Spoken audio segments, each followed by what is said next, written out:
Well, Sarah, welcome to Between Retreats. We are just absolutely delighted you'd be a part of this with us. No, I'm so happy to be here, Aaron. Thanks for Yeah, inviting me. absolutely. Well, I just mentioned a moment ago, 2 nights ago, I finished your book finally. I've been going through it very slowly, and Field Notes for the Wilderness, Practices for an Evolving Faith. I just can't say enough. You're going to think it's hyperbole. It's beautiful. It's timely. It's brave. It's Mm, honest. It is the kind of book I needed over the last 15 years, and it's mm, the book I needed 2 nights ago. And so I want to start right here with this in this first episode with a question about the wilderness. What is the wilderness? What mm. isn't the wilderness? And if you wouldn't mind sharing just a little bit of your journey into and through it. Sure, sure. Well, first of all, thank you so much. I love hearing that. Yeah. That's Yeah. um, Wilderness is a word that I've used for kind of that experience of almost losing all the answers and certainty that you've had about God in the universe, like even Mm, like yourself in the universe, like those big moments. yeah. I know a lot of folks use language around like deconstruction Mm, or reimagining your faith or rebuilding or even faith shift. And I grew to really love the phrase evolving faith.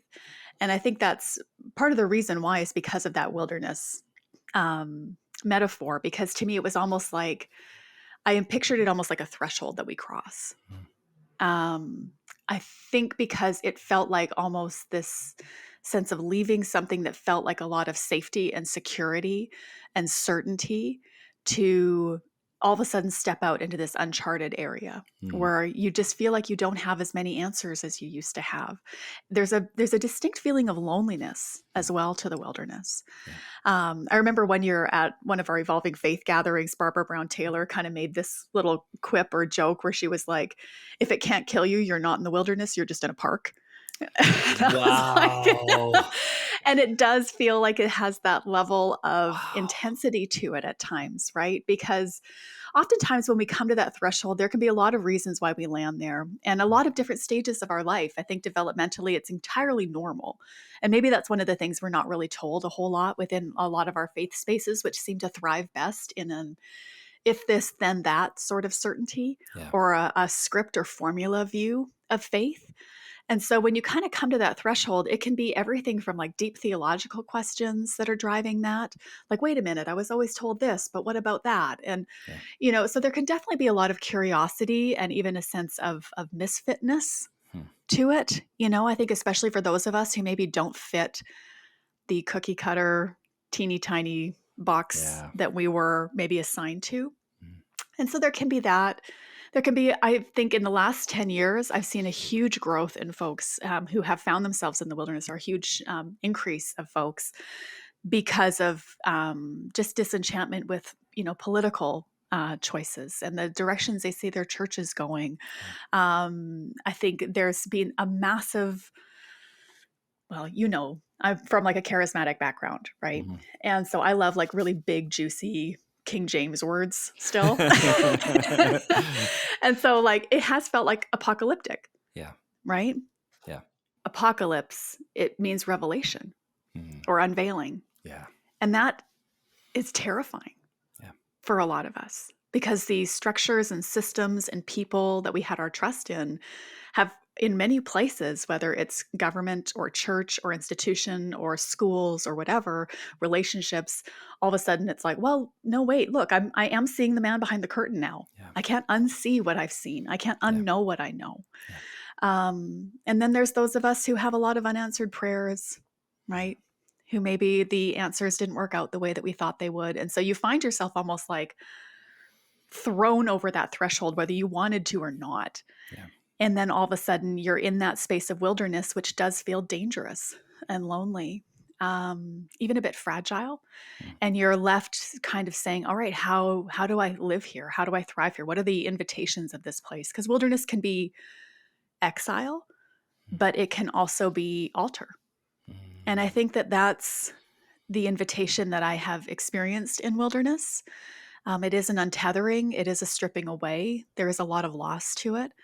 But then on the other side of that, or even within that, there's a lot of life Yeah. and a lot of intimacy, a lot of possibility. And so I think that's maybe one of the reasons why I like the phrase evolving faith so much, because it lets me bring along also the things that have been precious to me, Mm. right? Mm. That I think words like deconstruction feel so much more methodical than what I experienced. Sure. Right. Right.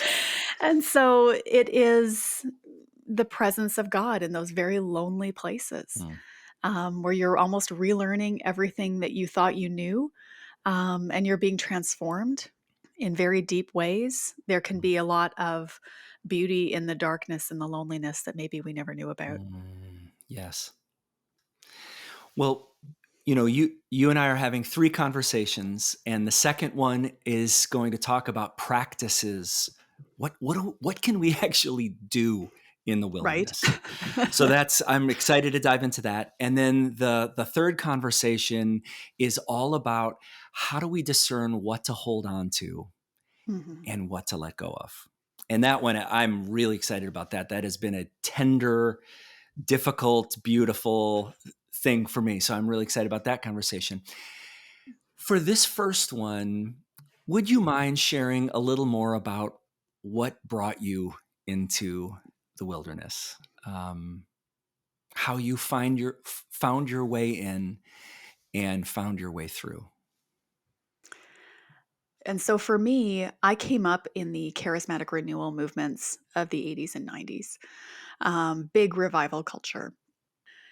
But I remember having a lot of questions theologically emerging for me around that time, around a lot of those different issues.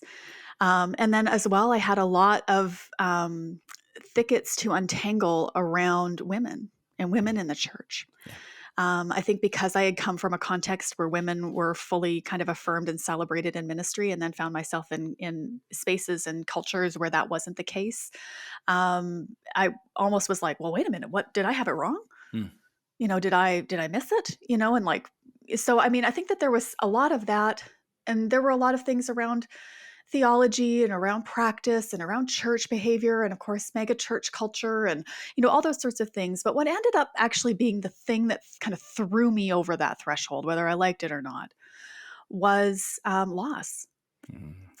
And I think that's a thing that a lot of us share. There's a lot of reasons why we find ourselves almost brought up to that threshold. Mm. I know for me, like, it wasn't just theological stuff. It was things like the 9/11 attacks Mm. that had happened. And I was living in the States at the time. And the responses of the churches around us of retribution and revenge Yeah. was really, it was disorienting, and just felt like I couldn't square that with what I knew about the gospel. Mhm. And so I think a lot of those questions around, political, global justice issues, all those sorts of things. But at the same time, my husband and I were experiencing miscarriage after Mm. miscarriage Yeah. and pregnancy loss after pregnancy loss. And I deployed every tool I had in my arsenal. Mm. You name the thing that I was supposed to do, and I did it. Mm. I just, no, I'm going to speak faith and not fear. And I'm going to write down the Bible verses on the index cards and put them on the mirror in the washroom. And no more listening to Radiohead. We're going to listen to Caleb, and we're going to, like, just whatever. I'm going to line up my confession. I'm going to do all the things, right? Like, and so the desperation and grief of that, and the fact that I had been kind of served up this version of Christianity that was so shiny and victory focused. Mm. I almost didn't know how to be a person. Yeah. I didn't know how to handle very normal human emotions. I didn't know how to handle very normal human losses, Yeah. because this is not an exceptional story, right? Like, there's millions of women who have this story, and yet somehow I thought I was going to be the exception because I prayed really well. Yeah. Right. And so when that proved not to be the case, and I joined kind of that company of folks with unanswered prayers, all of a sudden I was like, well, what do I think I know about God? Mm. what if everything I thought of, so there was this added element of feeling like my grief wasn't welcome at church because it was so centered on certainty, Yeah. and answers and victory. And so what do you do with a broken heart when everybody else is cheering and clapping around you Yeah. and you feel like you can't even get up off the ground? And so I think that that's what ended up kind of finally being the thing that tossed me over the edge. And everybody has a different experience with that first, I think, initial few years of this. Mine was not super tidy. Hmm. I flailed and raged and lost, and it had massive consequences for our vocation and income and relationships and place. And that was all part of it too, Yeah. But ultimately on the other side, I think that that's maybe even part of where with this project where I wanted to go was to say, if I could go back to that version of me and tuck just a couple things in that girl's back pocket to say, here are the things that no matter how this ends, no matter where you may end up, because not everybody's going to end up where you and I did, Yeah. right? Not every, Yeah. there's so Yeah. many different Yeah. paths, That's right. on the other side of this. Yeah. What are the things I wish that she would have known would help her and serve her no matter what the outcome is? Yeah. Not with an agenda in mind, not with an idea of control, not with 6 steps to resolve your deconstruction and make sure you're still a nice, shiny, happy Jesus lady. Like Yeah. that's not what we're doing here. Yeah. That ship has long sailed. Can I ask, what is one of those things that you can't go back, but you can go forward now and you can share that? What is one of those things you wish you could whisper in that girl's ear? One of the things that I think will be the message I will be singing until the end of everything, is the thing I had to learn the hard way in the wilderness, and that is that you can't wander away from God's love. It was incredible to me how conditional I thought the love of God was, how dependent on my right opinions and all my right beliefs. And all of a sudden, and I think that's maybe what drove a lot of the fear in me and around me, because it's a really difficult thing when you're afraid for yourself, but it's another layer of pain when everybody around you is like, but what if you go to hell? Yeah. The stakes feel real high all of a Those are sudden, pretty high right? stakes. Yeah. Exactly. And so the amount of pearl clutching and panic around these kinds of very normal seasons of our life, I think that that's one of the things that I would have most wanted to hear and needed to hear. And the thing that I learned in a way that I feel like is the truest thing I know now, is how there is no place you can wander away from God's love. And so that kind of level of being held and taking that off the table, of knowing that the love of God is kind and patient, but it's also kind and patient towards you. And that you can get a few things wrong and still know and enjoy not only the love of God, but the friendship of God. That you're not by yourself in the wilderness, even if you don't recognize God and God doesn't look the same as they did. And so I think having that kind of reset, of moving from seeing the love of God as so conditional and dependent on me, to realizing that this is actually the thing that is holding everything together, that God is quite at home in the wilderness, even when the wilderness is just inside me.